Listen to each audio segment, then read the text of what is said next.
Diáspora Spot, a alma portuguesa no mundo. O seu podcast da Diáspora Lusa começa agora. Bem-vindo ao Diáspora Spot, o podcast da Diáspora Lusa que dá voz aos portugueses espalhados pelo mundo. Procuramos saber como vivem as comunidades portuguesas na diáspora e como é que os nossos imigrantes mantêm a ligação a Portugal e à cultura portuguesa. O nosso destino é a Califórnia, nos Estados Unidos. Conversamos hoje em inglês com Angela Costa Simões, portuguesa de terceira geração, com carreira na área da comunicação, fundou em 2013 a editora Reason Books, integrou também já o Conselho da Liderança Luso-Americana nos Estados Unidos. Welcome, Angela. Thank you, Marta. It's a pleasure to be here. You are the third generation of a Portuguese family in the United States. Can you tell us about your family roots and how your family's story of immigration began? Absolutely.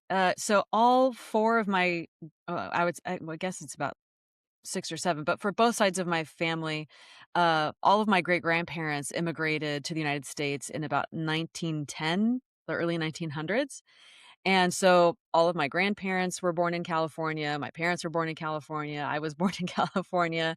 But the unique thing is that with each generation, we stayed very closely tied to the Portuguese community, very involved with the Festas do Espírito Santo or Luso-American Foundation.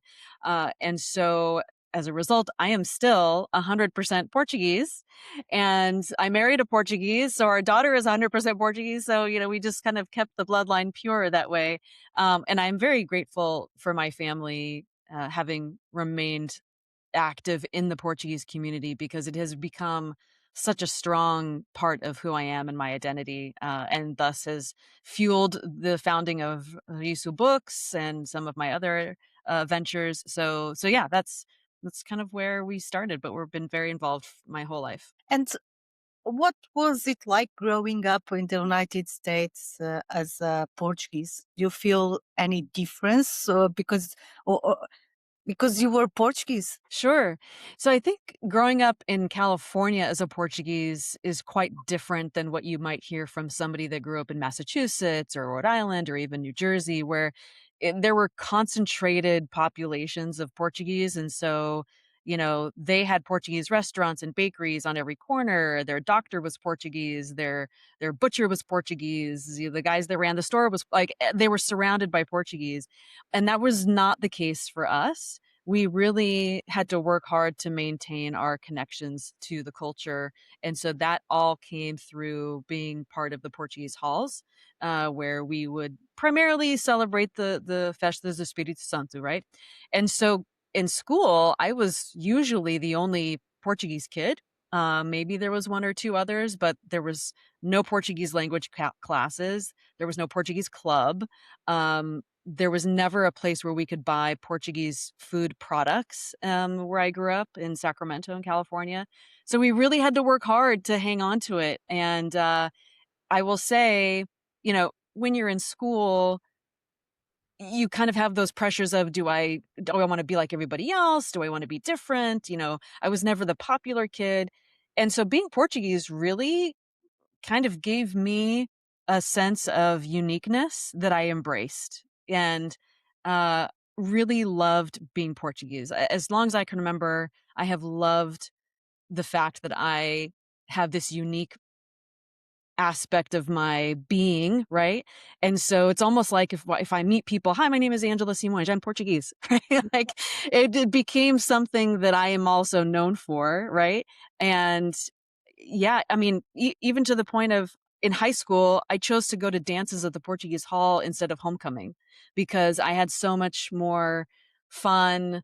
The community was more embracing. I felt more at home at the festas at the Portuguese Hall than I did in high school and some of the dances that were there. So yeah, it was a very strong part of my growing up. Even though we didn't speak Portuguese a lot, I knew some words, cala a boca, bem feito, those kinds of things. But you don't speak Portuguese because the language got lost over time, or because is it hard because the English is so dominant? Both of those. So, as I mentioned, we had no Portuguese language instruction at all. So, there was never an opportunity really for me to learn. My parents, while they spoke Portuguese with their parents or their grandparents, it was never spoken in the home. I'm the youngest of five, and I'm really the only one that has any interest in maintaining connections to being Portuguese. So, by the time I came along and even expressed remote interest in wanting to learn Portuguese, our English was such a dominant English our home was such a dominant English household that it would be really hard to transition. I only learned to speak the Portuguese that I do speak as an adult when I started going to Portugal more frequently with my husband and his family there. They understand Portuguese, but you know, they're not going to be speaking it just for me. And so I had the choice of just sitting there quiet, or I could learn and participate in the conversation. So the broken Portuguese that I do speak is a result of immersion, which, as you know, is the best way to learn a language. But yeah, no, it was very hard to learn. And I will say, a lot of the festas in California now, there's a lot more English spoken at as opposed to Portuguese, and that's a result of just further and further generations. So yeah, it's a tough thing to maintain. Was Portuguese culture present in your home and family when you were a child? The two things that I really remember most, so my mother was a very musical person. She sang a lot, and so I remember she would play this, and we still had LPs, records, right? This is before CDs. She would put on records of Amália Rodrigues and other artists, and so I remember the house, you know, having that kind of music, and then food. So I will say we didn't cook a lot of meals that were Portuguese, but there were a lot of desserts. So we had arroz doce, pudim flan, um, flores, we had linguiça. So there were lots of these kind of smaller elements of the food. But I don't think, oh, and bolos de bacalhau, but I don't think I had like a prato bacalhau próprio. I think until I visited Portugal, which is in 1998. So, yeah, it was, I would say sprinkled at home, but really felt strongly at the halls. And today? Today, so in our home, I really, we tried to cook, if not Portuguese dishes, Portuguese style. So we use a lot of olive oil, paprika, garlic, bay leaf. So we have a very simple Portuguese style of cooking. And I would say there's probably a lot more Portuguese influence in our home today than I had growing up. Everything from the decor to the food, the wine, the music. We actually love Cassette Pirata and Os Quatro e Meia, and we listen to our daughter knows the words to some of those songs. So yeah, it's a very, very strong uh, part of our life, daily life. Your daughter, Mhm. does she speak Portuguese or? She does. So she's 13 and she has been taking one-on-one Portuguese lessons for about 5 years now, but it's only once a week. And I know that she will never become fluent through those lessons, but it was my way of just keeping it in her brain and keeping it, she has really good pronunciation as a result. Like she corrects me all the time about how I say things. And so, and she just now has really expressed an interest in wanting to be more fluent in Portuguese. And so she'll be going into high school in a couple of years, and we have identified a high school that's not too far from us that has a Portuguese program, and she's quite excited about going there. So yeah, so she has also grown up always knowing that she's Portuguese. I mean, we've taken her to Portugal 8 times in her 13-year short life. So it's a very strong part of who she is. She is also, kind of like we do. We see something Portuguese on the TV as we're watching a show. Oh my gosh, that's Portuguese, or hey, yeah, that's Portugal. Just yesterday we were driving down the street and some man on the street had a Portugal jersey, and hey, he's wearing a Portugal jersey. So it's very conscious with her as well. So whoops. I hope you can edit that out. So yeah, so we feel like job well done in instilling the Portuguese pride in our daughter. And how do you feel Portuguese? You already told me that some points, but how do you feel Portuguese? This is the Portugalidade question that you asked, right? What is Portugalidade for me? It's funny. I actually posted that question to my Facebook page because I was curious as to what others thought or felt. And, the overwhelming answer people gave was that it's a feeling, that it's a pride, it's a saudade, it's the warmth of the people, it's the hospitality. For some, it was the food. For some, it was the closeness of the family. And so, for me, it's all of those things. But I also feel a sense of responsibility, if you will, to maintain these things. Yes, it's great if we eat Portuguese food at home and read Portuguese books or listen to Portuguese music all in our private life. But what happens if those things go away in the public domain, right? And we no longer have a festa to go to. We no longer have a club to attend or have events or connect with people, right? Especially in communities like California where there isn't a Portuguese cafe on every corner, right? So we really have to seek out opportunities. So I feel my Portugalidad is I feel a responsibility to help maintain that community and those connections in whatever way I can. Um, and it's part of What yeah. you do to maintain that? So well, throughout my life, I have been very involved in different organizations, Palcus being one of them, as you mentioned in the introduction. And now I am publishing bilingual children's books so that we can help maintain the language because you have a lot of Portuguese that have married non-Portuguese, right? And that makes it even harder to maintain the language if your spouse not only doesn't speak Portuguese, but has no connection to the Portuguese culture, right? So I've started doing that. And then, I did start another business where uh, I design home decor and clothing that have Portuguese designs to just, m- kind of get the design and the inspiration of Portuguese iconic images out there. But then I'm still very involved in Palcus. Right now we have a task force that's working on creating a language test that is completely European Portuguese for students here in the United States. That doesn't exist yet. So we're working on things like that. So I mean, I'm always involved in something to keep it going. But I want to give a shout out to the people that keep the festas going. The festas de Espírito Santo, right? Where you got the sopas and you've got the parades and the queens.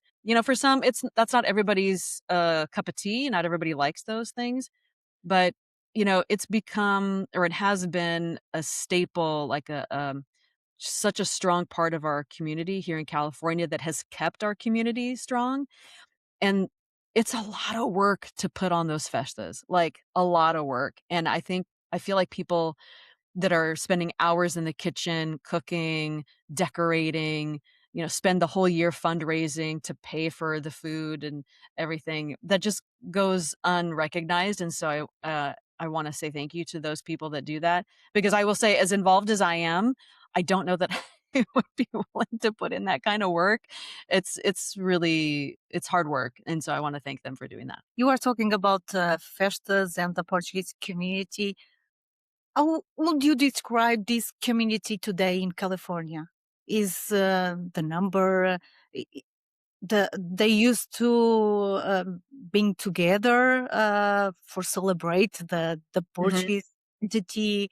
How they still remain these traditions, celebrations? Yeah. Yeah, so, the festas started as you know, we're a very religious, people, and so the very first festas were the festas do Espírito Santo, right, that was brought over from the Azores, and that has been the main bulk of our festas here in California. I think at one point there were almost 200 different cities that celebrated the festa. We still have over 100, so it's still quite strong given, you know, we're going on 200, almost 200 years now. Um, you know, some of them are dying. It is harder to find people to participate and especially work the festas, given how much work it is. We're also starting to see new events pop up because the younger generations maybe aren't so interested in the Espírito Santo festas. So we have, the Dia de Portugal festival. We have one in San Jose, and there are more popping up. We have the Battle of the Bifanas going on its second year, which is a very successful event. We have, there's a lot more fado nights, fado dinners, which have become quite popular. So we're starting to see newer events popping up to bring in the other parts of the community or the other members of the community that really aren't interested in the Espírito Santo. We also have bullfights, right? Which is something unique to California, I think. I don't know that other states have bullfights here. So, yeah, I mean, there's so many different aspects. It's just it requires dedication and work because we are so spread out, right? Uh, the closest festa to us is at least 45 minutes away. So it's not like I can hop, 10 minutes away and it's or down the street. So it really does require some dedication. Do you think younger generations still feel connected to their Portuguese roots, or is that connection become weaker over the time? It's a really good question. From what I've observed, I think they do, but it's in a different way, right?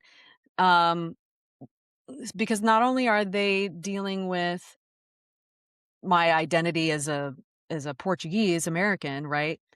But they have all the other things that they have to deal with as a teen or as a young person in the United States. You've got political influences, you have pop culture influences, so they're trying to, and there's, a lot of research out there that talks about how young people today are really trying to figure out what's their purpose in life. Why am I here? I graduated with this degree and now I can't find a job and I have no direction in life. And so I would say for young Portuguese Americans, that could be a great opportunity to tap into your pride of heritage and turn that into something and help give you purpose, right? I think it's also expressed in a different way. So they're looking more for the cultural part, music, food, uh, dance, things like that, versus the religion, which I think would probably make some people sad, right? We have to get back to our faith, but that's just sort of the reality of things today. So I think it's, and the one thing missing is the stamina and drive of the older generations to continue these things, right? So, I mean, our grandparents and our great grandparents, and even some of these folks still today, they're spending hours and weekend after weekend at these festas, hosting events, doing fundraisers, cleaning the hall, setting up the hall, making the food, all those kinds of things. That level of dedication is less and less in our younger generations because it's a But lot of work. today And with time, and I was just about to say, we have a lot of other commitments. We have kids that are playing soccer, they're in the Girl Scouts, we're volunteering at the school. So there are a lot of other things demanding our time. And so it's harder to dedicate as much time as our ancestors did to the hall. However, I would say perhaps we make some choices, right? So sometimes we miss a Girl Scout meeting because we're helping at the hall. Sometimes we miss a soccer practice because we got to go set up at the hall or something, right? So we have to make our choices. We're so quick to commit. You committed to the soccer team, you have to be there. Okay, yes. Well, can we commit to yeah. helping our community, right? Why can't we have that same level of commitment to maintain our culture? So that's sort of my challenge out to the community, if you will. About the community and another part of this. 2013, you established Rizzo Books, is a Yes. publisher specializing in Portuguese and English children's books. What was the reason for this project? Very simple. 2013, our daughter was born, and we bought her some Portuguese books, kids' books, and I couldn't read them. I didn't know, I mean, I could sort of figure it out, but I didn't know how to pronounce the words. I didn't know what the words meant. I had my phone next to me, like, looking up these words, and I thought, I can't even read a kid's book. This is terrible, right?" And I thought, well, if it was in English and Portuguese, then maybe I could learn and I could figure it out, and so I'm teaching her while I'm learning at the same time. So, of course, I jump on Amazon and I look for bilingual Portuguese-English books, and they're virtually non-existent. And I don't know what made me think of it, but I thought, "Okay, well, if they don't exist, maybe I should write one." And so I wrote Linda Menina. That was the first one, Pretty Girl. And it was a learning process of writing the book, getting it translated, publishing it, printing the book. That was a whole experience. And it was very well received by the community. And so it seemed like there was this gap that needed to be filled. And so, of course, I had Linda Menina, and all the boy moms said, "Well, what about a Linda Menino?"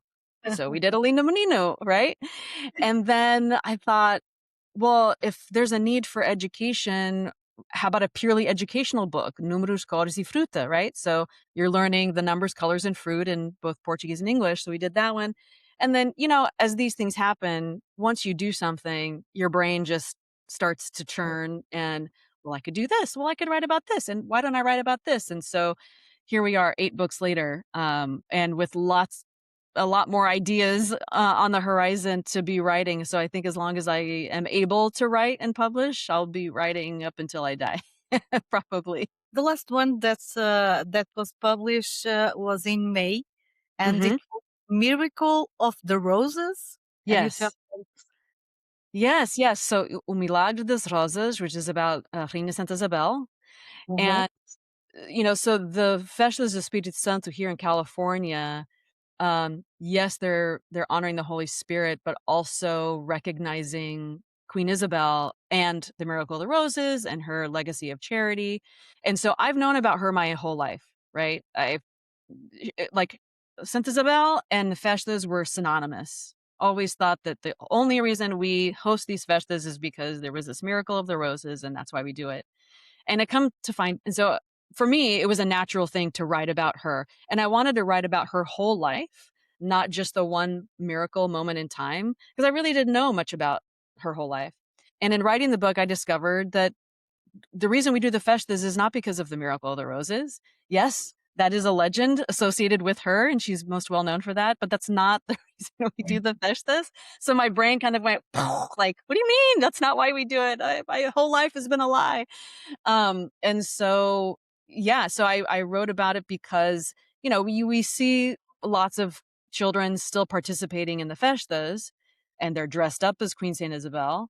And I just have to wonder, do they know why we do this? Right? Do they know who she was? Do they know, that she dedicated her life to feeding the poor, taking care of the sick, opening homes for women? I mean, that was her whole life as a queen. She cared nothing about royalty or traditional queenly duties. She cared nothing about that. Um, and so, the impetus to write the book was because I grew up knowing her and wanted to know her better. And then it was a quite an eye-opening experience writing the book and working with the historian to learn about her life that, yeah, I feel like I'm now kind of like an Isabel champion, right? Like, she is so much more than we ever knew. And do you try to connect these stories, these books, to Portuguese culture, or this is the first time? It was the first time that happened. No, in fact, my whole mission has been now to document, you know, not only Portuguese legends and figures, but also the Portuguese diaspora experience. So the fourth book that I wrote was Maria e João vão à festa. And that literally was my childhood going to the festas with my cousins and my friends, running around the dance hall, marching in the parades, and just having such a wonderful time for the whole weekend of the festa. So it was like, really, if you look at, there's no book on the market that documents our experience as Portuguese Americans. There just isn't. And so that was the first one, and I thought, "Well, why not? Okay, well, even if it sells nothing, it's there for historical purposes, for posterity, it'll be there." Yeah. So that was that one, and then I realized, I also have heard of the Galo Roselos my entire life. We've had galos in our kitchen my entire life, right? I knew it meant luck, and I'd heard the story verbally, right? It was an oral tradition. But there was really no children's book, like documenting the story for children to physically pass on. And what happens if we stop telling these stories to our children? Then the stories are lost. So my goal was to document these stories, these legends, these experiences to preserve our language, our culture, and our experiences as a community, right? So I wrote the Lenda de Galo Barcelos was the next one. Um, and then I wrote the Reina St. Isabel. And then, I mean, there's so many, right? So we can write about the Manjerico, we can write about Saint Antonio, we can write about San Juan, we can write about, I mean, there's so many things that we can be writing about. We can write about the conjunts, the bands here. We can write about dances de carnaval. We can write, I mean, the list is endless about what we can write about to document our heritage and our experience. I mean, you walk into a bookstore here, how many books are about the Hispanic experience, the Asian experience, now there's a surge in, Muslim and Islamic. I mean, so there's everything else. And there's no But Portuguese. So that's been my mission, is to document our experience and preserve it. and are you preparing a new book? Yes. Actually, I have 3 in the works right now. One is so our books are categorized into 4 collections.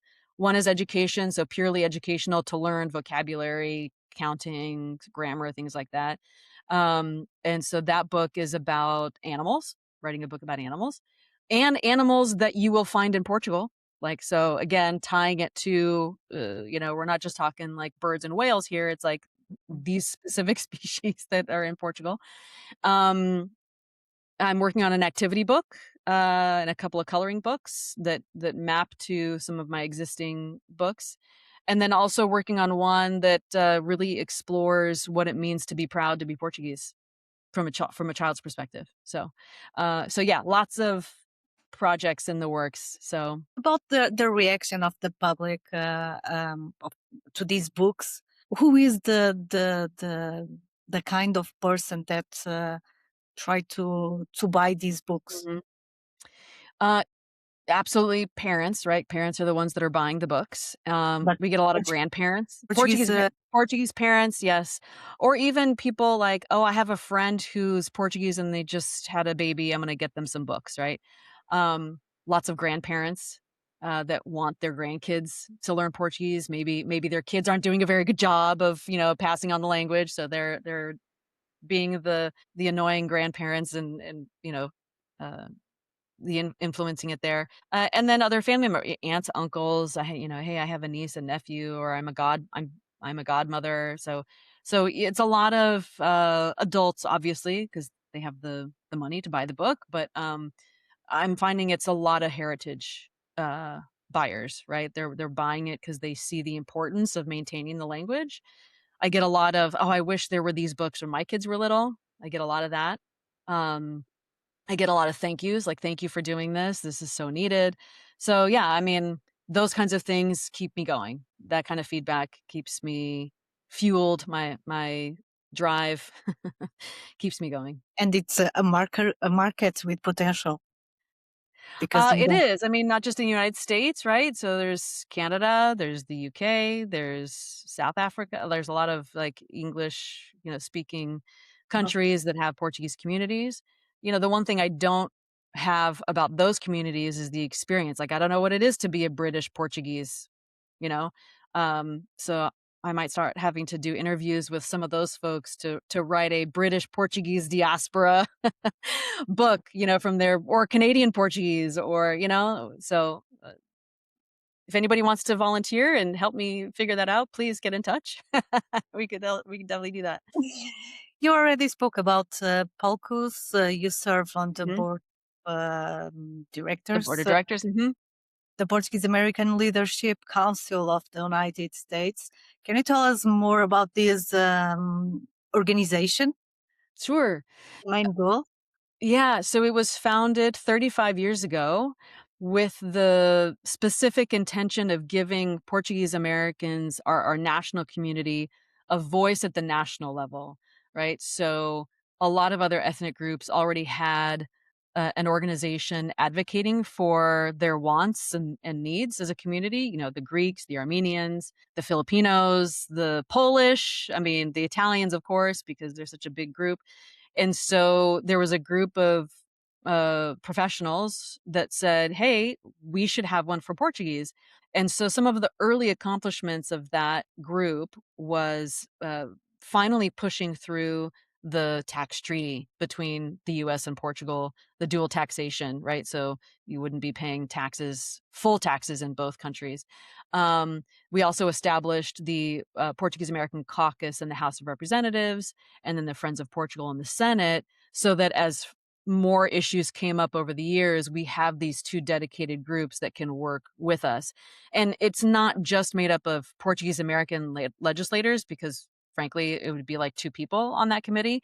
It was it was legislators that represented large Portuguese constituencies. So, you know, the congressman from Massachusetts, Kennedy, or Jack Reed from Rhode Island, you know, those kinds of people who, while not Portuguese themselves, represented large groups of Portuguese. And so I mean, the organization has done lots of things over the course of 35 years. We are now, and it has evolved, right? It's grown. We focus our efforts in three different areas. One is leadership, and that's really youth leadership. So helping to cultivate young Portuguese youth, building their network of connecting with other young Portuguese professionals, giving them an opportunity to go to Portugal for a couple of weeks. We just finished our Heritage Portugal trip, where we took a group of young Portuguese to Portugal to show them, here's where you came from. Here's what the current state of Portugal is from a business, economic, academic, cultural standpoint. And here are some future opportunities for you to consider whether you want to move here, invest in a business here, go to school here, that sort of thing. So it's not just, hey, let's go, you know, tour around and see some pretty sights. It's, here's how you can maintain a very strong connection with Portugal, right? So that's the goal, is to facilitate stronger connections with our youth and our community here, and also with Portugal. We also have scholarships, and then a year-long program called Next Gen Leadership Academy that facilitates a national network of young Portuguese professionals. Um, I spoke a little bit about the advocacy part. So those are things that we work on, like Portuguese language program funding, um, things like that. And then community. And so really we're a clearinghouse of information of all things related to the Portuguese community. So we are the only source of data that, like, we'll do national surveys just of the Portuguese community. We combine that data with the census, the US Census, right? But the census is about everybody. And they're not asking qualitative questions like, what are the most important issues to you, right? Um, did you know that there are Portuguese study abroad programs? And if you did, would you send your kid? What are you connected to the Portuguese community? So we're trying to get a real sense of, within our Portuguese community, or the people that claim Portuguese heritage, how many are connected, how many feels like a strong tie, how many are planning to visit Portugal or move to Portugal. So we're, you know, we have those kinds of data points. And so those are the three buckets where and we have a newsletter, we have all the social medias, right? So it's like, I need to know something about the Portuguese community. You can ask Palcas, and chances are we'll have the answer. So yeah, so we are a kind of multifaceted group. We are run by all volunteers, amazingly. So, and we are funded through membership dues and fundraising. And this work is important to understand the Yes, community. absolutely, absolutely. And did you discover something about the community that you didn't know? Yeah, you know, we discovered that we are quite civically active. So we have a higher voting participation rate than the national average, which I was quite proud of. So we as a community, we vote a lot, right? I wish we had more people running for office. That would be great, but we do vote a lot. So that was something that I learned that I was not aware of. So that was good to see. But you vote to United States or to Portugal? That was for the United States, yeah. Yeah. And about to Portugal. I don't, I don't know numbers for sure, but I have the impression that it's quite low. I think there's the challenges of, so I don't know if people in Portugal know this, but the consulate in San Francisco serves 13 states. So if you want to vote and you have to vote at the consulate, and I live in Alaska, that means I have to come to San Francisco to vote. Probably not going to make the trip just to do that, right? So it's challenging when you have a lot of states that are required to report in one location. Um, so much different than Massachusetts, Rhode Island, New Jersey. I think just within the Eastern Seaboard, you have like 6 or 7 consulates, right? So a little off balance. But is something that you concern about having voice in Portugal? I think as more people are considering retiring in Portugal, uh, I mean, we talk. I mean, we're planning on retiring in Portugal, right? We talked to a lot more people who are thinking about it, and yes, there's already a lot of Americans and British, but I'm talking about people who have Portuguese heritage that were born in the United States now wanting to move back to Portugal. Maybe because they inherited some property, or maybe they didn't, but they just see a better future, like a better quality of life there, for retirement. We also see a lot of young people wanting to study there, or wanting to work there and develop a life there. So, I would say there's concerns about, affordability. We've heard about how housing increases have increased over the last, 10 years because of the influx of people moving there. Um, there's a lot of questions around how do I study there? How do I apply and get accepted to a university there? There's yeah, I mean, where do I live? That kind of thing. Taxes. I mean, there's lots of questions. Exato. I mean, I can't think of any one issue that was on the ballot for Portuguese in the last election, but that would be like the one thing. But I think that as more and more people are thinking about moving back home, if you will, yeah, there's they might want to have a voice. And what about you? You ever thought about moving to Portugal one day? That's a definite. It will absolutely happen. So we are all citizens of Portugal. Took me a while, but I absolutely got it. And I mean, if we had our choice, we would move tomorrow. Unfortunately, logistics, prevent us from just up and going. So within the next 5 years, for sure, we will be there permanently. Any any city that you prefer? So my husband's family has a presence in the Sesimbra area. So that's usually where we go, and it's become a favorite. So yeah, probably around there. But we're Alentejo is always really nice. But my husband really likes to be near the water, so we'll see. I mean, really, is there a bad place in Portugal? I don't know. I don't think I so. so. Yeah. Angela, thank you for taking us on this journey to California, allowing us to discover your story and also learn a little bit more about the Portuguese community living there. Well, thank you for the opportunity. This has been a lovely conversation, and yeah, I just appreciate the opportunity to be able to share what we're doing and why it's so important. And yeah, thank you very much. Muito obrigada. Obrigada. O Diáspora Spot regressa na próxima semana à procura de alma portuguesa no mundo, no novo destino.